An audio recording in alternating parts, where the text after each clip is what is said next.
Alhamdulillah kembali lagi di Fajar Berkah. Pasti berkah. Nah, masih bersama saya Dwiki dan rekan saya Agung Nugraha. dengan Pak Ustadz Ahmad. Nah, kali ini nih Pak, pada segmen kali ini kita membaca ini pertanyaan-pertanyaan dari pemirsa nih Pak di rumah.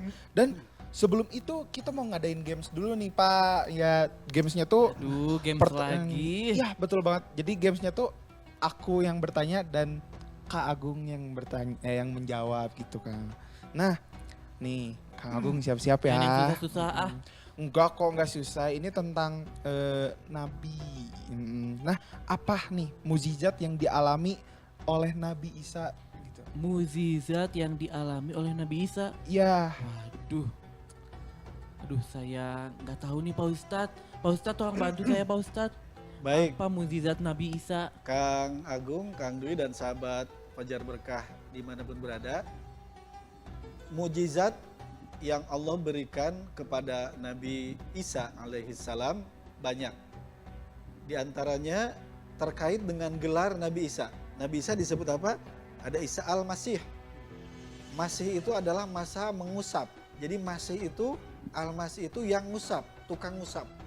Ternyata salah satu mujizat Nabi Isa alaihissalam, dengan Nabi Isa mengusap wajah seseorang atau mata seseorang, maka yang tadinya tidak melihat, berarti apa tidak melihat? Buta, diberikan kesembuhan bisa melihat. Salah satu mujizat Nabi Isa itu adalah bisa menyembuhkan orang yang buta. Makanya gelarnya Al-Masih, yaitu yang tukang ngusap, ya, pengusap. Itu antara lain. Ternyata itu ya Dwiki ya, Masya Allah. Pak Ustadz terima kasih, Pak Ustadz sudah membantu saya dalam game sekali ini Pak Ya. Ustadz. dan mungkin ada dari pertanyaan dari pemirsa dari Bapak Erawan nih, Kang. Tapi sebelum ke pertanyaan pemirsa nih, Oh, tahan apa dulu? Ada apa Kang nih? Dwiki. Nah, kita nih masih ada pertanyaan nih untuk Pak Ustadz nih. Waduh. Nah, Pak Ustadz bagaimana sih pandangannya terkait dengan perempuan nih saat datang bulan di bulan suci Ramadan, apakah boleh membaca Al-Quran Pak Ustadz? Baik, Kang Agung, Kang Dwi dan sahabat Fajar Berkah dimanapun berada, ketika seseorang atau seorang perempuan mengalami kedatangan tamu rutin yaitu haid, tentu yang pertama dia tidak boleh saum, yang kedua tidak boleh sholat, dan berikutnya bagaimana kalau memegang mushaf? Nah, ini memegang mushaf ada yang menyebutkan bahwa itu tidak boleh. Berarti tidak boleh memegang mushaf, tetapi ketika dia membaca Al-Quran maka itu diperbolehkan. Bisa membacanya dari mana? Dari handphone atau dari gadget atau dari hafalan yang ia punya. Jadi silakan membaca asal jangan memegang mushaf Al-Quran. Berarti diperbolehkan ya Pak Ustadz asal Iya. melalui handphone atau yang sudah Hafalan, dihafalannya yang ya, sudah Pak dihafal. Ustadz. Tapi ini Pak Ustadz, aku juga mau nanya nih, Kang Agung. Berarti kalau misalnya kita nih Pak, kayak misalnya tadi yang perempuan yang hit itu gak boleh pegang Al-Quran Mushaf. gitu Pak ya? Nah, berarti kalau misalnya ada di handphonenya ada aplikasi Al-Quran, itu gimana nih Pak? Ya, kalau di handphone kan bedanya dengan mushaf. Kalau mushaf itu murni seluruhnya ada Al-Quran. Seluruh dari lembar-lembaran itu kan Al-Quran. Tetapi ketika dia itu berupa gadget, maka banyak kan aplikasi. Jadi hanya sebagian kecil saja. Oke. Oh gitu berarti Pak? Iya. Silahkan Kang Dwiki, pertanyaan Oke. dari pemirsa nih udah Nih, masuk banyak banget pertanyaannya. Banget. Aku ulangin lagi nih ya pertanyaannya dari Pak Erawan nih. Seberapa penting sih Pak memahami makna dari tafsir Al-Quran saat membacanya Pak? Baik, terkait tentang Al-Quran, satu tadi ada membaca. Membaca itu yang penting sesuai dengan kaidah tajwid. Bacanya, hurufnya harus benar, hukum-hukumnya. Lalu yang berikutnya terkait dengan makna. Terkait dengan makna tentu ada istilah tadabbur, ada istilah tafsir.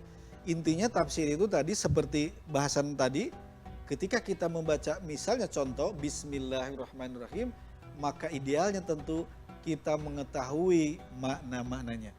Bukan hanya bacaan, ya bacaan juga itu sudah kebaikan, tetapi tentu yang afdol, yang utama itu selain membacanya dengan lancar, juga memahami artinya. Maksud arti itu adalah bisa tafsirnya, bisa juga tadaburnya, faham dari sisi kandungan dari keseluruhan konten yang ada pada suatu ayat. Itu Kang Dwi dan Kang Agung. Masya Allah. Ini Pak, ini kan Bapak luas banget gitu pengalamannya. Terus saya mau nanya nih, pengalaman Bapak bisa bahasa Arab tuh di mana sih Pak gitu? Di mana belajarnya Kang Dwi? Ya, Baik, betul sahabat banget. sekalian. Aduh, yang Kang Dwi belajarnya dan sahabat Fajar Berkah dimanapun berada. Dari tadi saya sampaikan terkait tentang tadabur. ya betul banget. Pak. Tadabur Al-Quran tentu bahasa Arab. Bahasa Arab yang harus kita pelajari adalah nausorob. Di mana sih Pak Ahmad kita belajar nausorob? Apakah harus di tempat tertentu sementara saya sekarang kuliah, saya sekarang kerja. Nah, saya mohon izin untuk berbagi pengalaman sahabat sekalian. Boleh Pak, boleh Kang Pak. Dwi, Kang Agung dan sahabat Fajar Berkah dimanapun berada. Saya dulu belajar ilmu nausorob, tata bahasa Arab itu pada usia 35 tahun. Berapa? 35 tahun. Waktu itu tahun 2007. 35 tahun 2007. Dalam posisi saya sebagai karyawan. Sebut saja saya karyawan bank swasta, bukan masalah banknya. Bank itu adalah penuh kesibukan dari jam 8 sampai jam 5. Tetapi saya alhamdulillah bisa dimampukan oleh Allah untuk bisa mempelajari ilmu nausorob. Kalau dulu tahun 2007 usia 35, berarti sekarang usianya ketahuan dong. Jangan ada rahasia di antara kita ya. Iya, betul, Ustaz. Intinya saya dulu belajar di mana? Saya di masjid. Dulu ada tempatnya, sekarang juga ada, namanya Masjid Istiqomah, Jalan Taman Citarum, dekat kantor tempat saya bekerja. Jadi bagi kita, Kang Dwi, Kang Agung, yang hari ini mau mempelajari ilmu nausorob tata bahasa Arab, tidak ada alasan. Kalau ada orang bilang sibuk, saya juga dulu lagi kerja sebagai karyawan. Kalau hari ini bilang misalnya Kang Dwi, Pak Ahmad saya kan mahasiswa.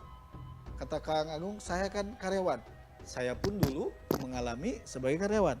Jadi tidak ada alasan untuk tidak mempelajari Al-Quran. Kuncinya apa? Kuncinya niat. Selain niat, ingin mempelajari mentadabbur Al-Quran apa? Kesungguhan. Niat harus dieksekusi dan harus kesungguhan. Makanya di dalam terkait perintah Al-Quran, Allah dalam mempelajari Al-Quran, afala yatadabbaruna Al-Quran. Tadabbur itu ada konten yang pertama, Kang Agung, Kang Dwi, adalah keseriusan. Untuk mentadabburi Al-Quran perlu serius. 2 rius boleh? Boleh. 100 rius boleh. Yang kedua apa? Energinya harus ganda. Jadi untuk mentadabburi Al-Quran itu serius dan energinya ganda. Kapan? Sisa hidup kita gunakanlah untuk mempelajari Al-Quran, mentadabburi Al-Quran.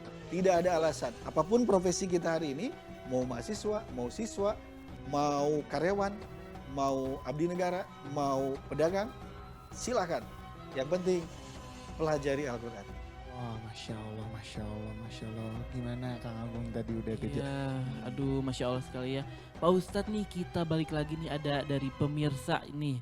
Waduh, Pertanyaan apalagi dari pemirsa nih Pak Ustadz. Selanjutnya dari Bapak Fajar nih Pak Ustadz. Yang menanyakan nih. Bagaimana cara menjadikan membaca Al-Quran sebagai bagian dari rutinitas. Rutinitas sehari-hari bukan hanya saat Ramadan saja nih Pak Ustadz. Baik, Kang Agung, Kang Dwi dan sahabat Fajar Berkah dimanapun berada, memang kita harus memiliki program. Program maksudnya kapan kita membaca Al-Quran. Jadi dalam satu hari itu, misalnya bacanya bisa setelah sholat subuh, bisa setelah, kalau di bulan Ramadan tentu setiap habis sholat. Ya, setelah selesai sholat, kita baca Al-Quran dengan target tadi, 1 hari 1 juz. Itu yang wajib. Dalam arti wajib itu memang harus. Kemudian apa?